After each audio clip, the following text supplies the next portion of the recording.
Hi, welcome to Door with your host, me, Judy Stakee.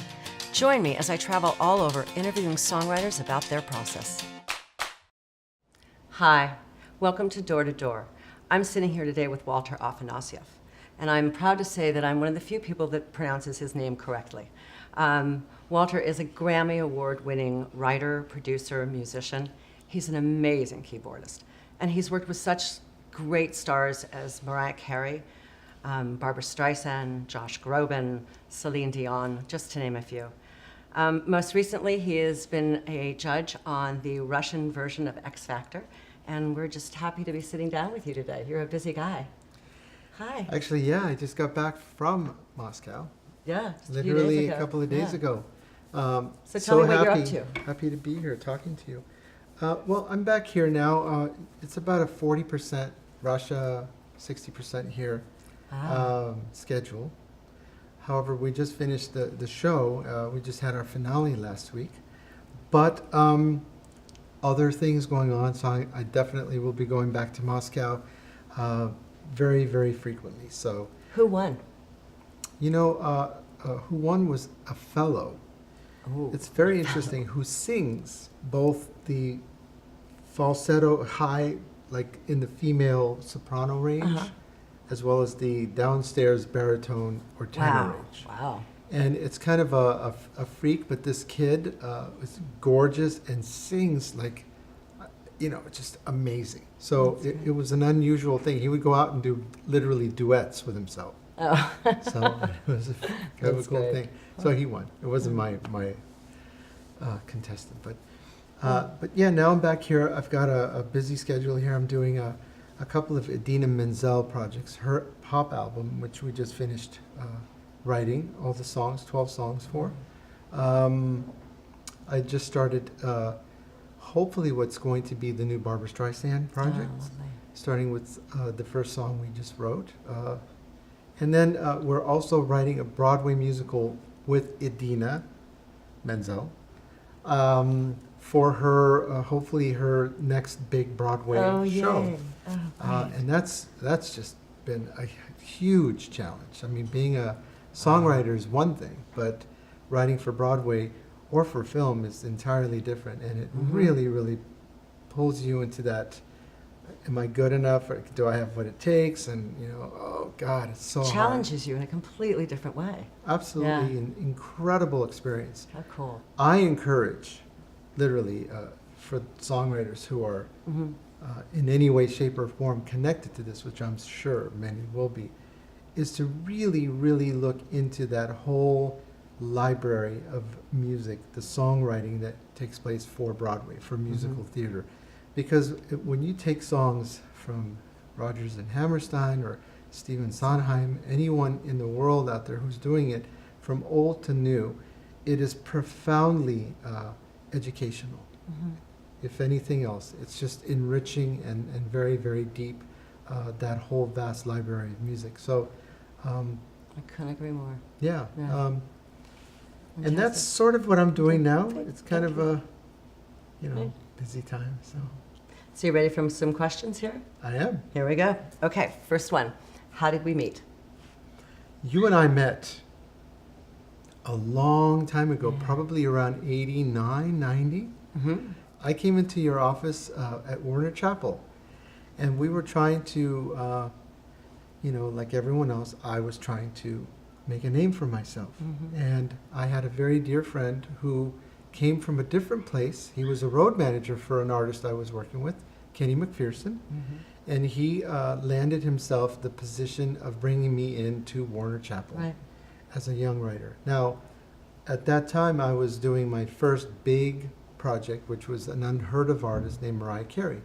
And I'll never forget when you heard some of the songs we were writing. I played you a couple of those songs. You, Judy, were my favorite instant, kind of like my fan, and I became so comfortable and trusting that there's this person, you, who would see through into the places that I wanted everyone to see, which is a person who really wanted to write a lot of music for many, many years, and for you to believe in me. And I felt that, and truly, you guys did. Gave me my first publishing deal, and So it's terrific. I thank you every single day of my life for that. Oh, thank you. So, Welcome. It was a good time. Yeah. Really great time. Yeah. So what inspires you to get up every day and do this? well, my nights are a kind of half of my sleep night is coming down off of the literally the artistic creative high that I was in, being a composer and a songwriter. The brain never stops. I don't care if I'm, driving the car or cooking a meal or taking a walk or it's sleeping. It's always moving. So the first part of my night is coming down off of what happened the day before, and then the second part of my night is getting ready for the excitement of the day, because literally when you're a songwriter, when you're a composer, there's no reason why every single day isn't a day of writing. It's absolutely something we keep in ourselves, in our minds, in our hearts. And yeah, we need a recording device and we need to get it on paper, if you will. But there's no reason why all of us aren't profoundly writing 24 hours a day. So that's what gets me up in the morning, is that I get to go and write something or finish something great. or create something. And it's wonderful to be able to do that. So, Lucky man. Absolutely. What is the best piece of advice that you have ever received? the best piece of advice I received is something that I tend to give others first and foremost. And that is when I was a little kid, I was playing piano. And I was hiding the fact that I was playing piano from most of my other kid friends. Because playing piano was a little bit of a, I don't know how to put it. It wasn't a, that's not what boys do and men do, and it was a little bit of, I'm a piano player. Yeah. So when I was in my first band, I was a guitarist, 14 years old. And everyone would come over to rehearse and to play. And one of these days that my band came over, I was practicing the piano, and which I was hiding from them. And they came over, and somebody actually, I think my mom or somebody let them in, and here I am playing the piano, and I was, pretty good. And everybody kind of went and said, "You can't play guitar anymore in our band because you're a lousy guitar player. But what we want you to do is play the keyboards." And I said, "Really? I thought that was not the cool thing." And they said, "Look," and so my friend Chris Camoes, he sat me down and he says, "What you do best, what you really, truly, naturally are great at, if whatever your talent is, whatever your divine individual originality, that's who you are, that's what you should do every day of your life. Mm-hmm. Don't compromise and don't go, don't go trying to be somebody you're not." And clearly I wasn't the guitar player. Right. I wasn't a front man. I'm not a singer. I'm not, I wasn't going to try to become somebody just to be rich or famous, So I became who I really was. So my advice was given to me then, and I give to everybody else. Really know who you are. Really, really understand your coordinations, your emotions. What gives you a goosebump? What gives you tears? What really drives you and makes you feel truly what music should make you feel. And what that is what you should concentrate on. Because no matter how unimportant you think it is the most important. I could not agree with you more. I do. You can have all the talent in the world, but without that spark of who you are, it's nothing. Absolutely. To add to it, it's just, we're not actors. We shouldn't be actors. We should be originators. We should be the writers. We can hire actors to do then what we write. How do you want the scene to play out? Yeah, don't be an actor, be an originator, be an original, be an individual. Like that. Was there an event in your career that in hindsight was a blessing in disguise? Yeah, there's many times that I try to put together the chronology of how and what happened and why it happened, and any and every step and every day that occurred and every hour that occurred leads you to whatever your greatest moments are, of course. And I've had some really, really tough years. And as a result of some of those tough years is why I first came to you, for instance. But my blessing was the fact that I allowed certain things to happen that no one would agree with that they should have happened. I was put and compromised. I wasn't given credit at times for works that I did. I wasn't really allowed the name that I was building wasn't my own name. It was someone else's name. So in hindsight, I think that period of time and those many, many years of that sort of thing is what gave me the strength and the, what I needed to actually then go out on my own and become a self, organized, creative, songwriter, producer on my own. And make your own name for and yourself. My own name. And I think, in hindsight, I think those years of me being too weak or too perhaps unable to change those circumstances, but I now am thankful for those. Yeah. So, but not to say to everybody else that they should be taken advantage of, but there are times where you actually should, count some blessings that you don't think are blessings. So. You have to go through the journey, and sometimes it's not the most pleasant one, but For the sure. lesson on the other side usually is worth learning. Absolutely, Yeah. absolutely. What would you do for a living if you didn't do this? I think about that all the time. I actually had one job when I was 21 years old. And it wasn't this, but it was kind of close. I was a salesperson in a music store. And I tried to do that for 3 months and then I got fired. And the reason I got fired is because I was too honest. And I really quickly learned that, a salesperson has to be able to, represent the store or the products in a certain way that sometimes you have to be, a liar. Manipulative. Persuasive. So I found myself in the wrong place. I'm not a dishonest person, and I couldn't do that. So I got fired. But if I didn't have this, I'd probably do something that would be closer to another creative process. Probably something like a carpenter or a builder, or something that would create something out of nothing. I love being a creator, and that sort of work is all around us. I mean, there's people who create, and architects and builders and dreamers and inventors and all kinds of stuff. So I definitely would have to be in that area. Probably a home builder. I love working with that kind of stuff. I could also see you as a teacher. Or teacher. Yeah. I think you have a little of that in you too. Yeah. If you could have one superpower, what would it be and why? I grant you one wish. Oh my God, a superpower for me would be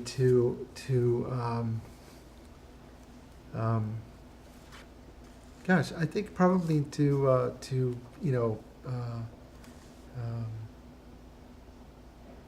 I don't know.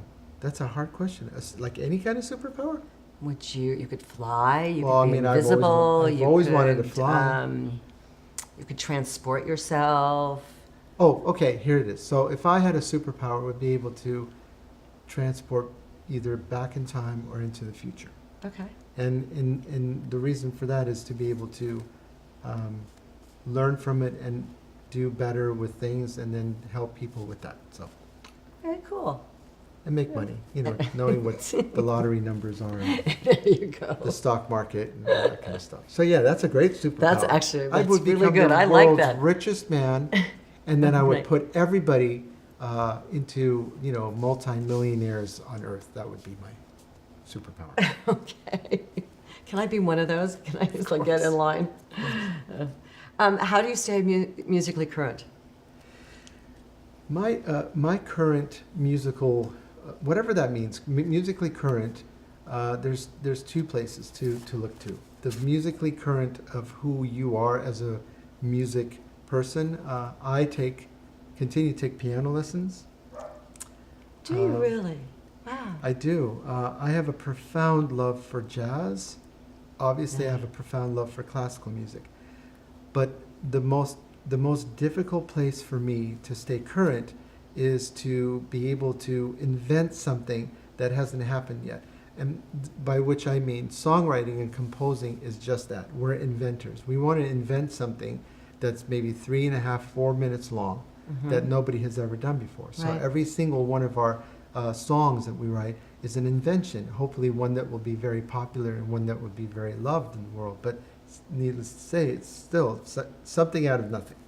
So as far as being current, my wanting to be as current to myself is to be as the best musician, the best composer I can be, and to create things out of something that wasn't there in a very difficult way, if that makes sense. I don't want to keep doing the same thing over and over again, and Right. we have to come up with different angles and different strengths and different strategies, and there's only 7 notes, and there's only so many chords, and there's only so much you can do with that. But to do it in a different way is very difficult at times. So my whole thing is to keep on top of, the technical and the difficult and learning new ways to do it. The other side of current is what's going on currently and what's popular and what really is needed and what's wanted and what people want to hire me for. And that current is a whole different ballgame. That's more of a technical current, computer current, sound samples, production Right. techniques, plugins, Pro Tools, Logic, keyboards, synthesizers, all of that. So that's another keep current. And what people are doing with that sort of thing today is what I need to pay attention to. Yeah. So everyone Yeah. out there has to do that. That's a double current. Keep current and to your own potential and your own abilities. Be the best that you can be, and then be current to what's going on in the world around you, and be a strategist. So I love that you have those two principles side by side, because the challenging of yourself is something that is dear to my heart, and I think so important for the further development, no Yeah. matter what age or what success or where we are. absolutely. Yeah. So, what is the biggest highlight of your career so far? The biggest highlight of my career was winning a Producer of the Year Grammy. And it's kind of Yeah. like, it's kind of like a place where very few people, only one gets to get it every year, and there's only been so many of us. And it's a group that I'm like a member of, a very, very Fraternity. fraternity of Yeah. some sorts. But it's a place that is differently voted for and differently who gets a producer nomination is a different way than who gets a Song of the Year or Artist of the Year or Vocal or any other Grammy, because it's by committee, and it's a very special place that really you earn the right to be there, and not just by a popular vote, but by a professional committee of voters. So that one right there, in my opinion, was the hardest to get and the most rewarding and the most special thing that I got.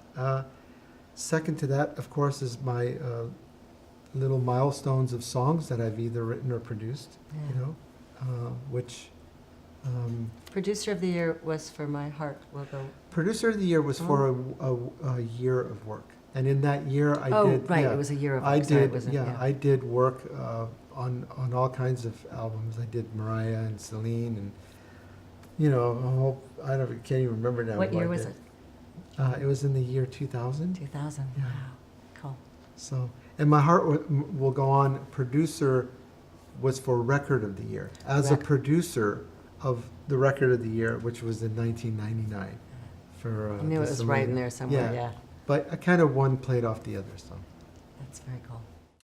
So what I'd like to know is, what is your X factor? You are the judge now on the Russian version. So when you've got someone up there auditioning, what are you looking for? Well, I was asking myself the same question, but realized that every country has a different series of requirements. What's popular here, what's the next factor here is different than what's the next factor there. And to learn the geography, the international connotation of that was very difficult because I went over there. But having said that, I realized that, in fact, it's not. It's all the same thing. And no matter where you are, no matter what country or what language, an X factor to me, I realized, is a person, again, who is so just committed to their own personal, original, and individual promise, and to be true to yourself and to be really natural and very, very supportive of that, and not try to be somebody you're not, but to really stay in your lane, stay down that road. And that becomes very obvious, although very rare. I found most people over there are trying to be somebody they're not in reality. You know, all trying to sing in English, for instance, all trying to sing in a different voice than the one they have. Singers who are on stage who are really meant to be songwriters, songwriters who are on stage who are all meant to be, you know, musicians. And, you know, it's just a very, very, listen, music is so powerful. Music is so encompassing. Music is so many, many areas of it, from engineering music to creating music, how many different genres there are in music, how many different instruments there are to play, how many different technical things that we need to learn and are now being used to make music. It's not even about an instrument anymore. Right. So all these things have a very, very huge factor. But the X factor is that when you are really true to yourself, I really, really believe in that. Preaching to the choir, like I said, me too. Thank you so much for doing this and sitting down. Thank you so I'm much. sure the songwriters I'm so thrilled that you came by and pleased with this one. So yeah. I really appreciate it, Judy. Thank you. Bye.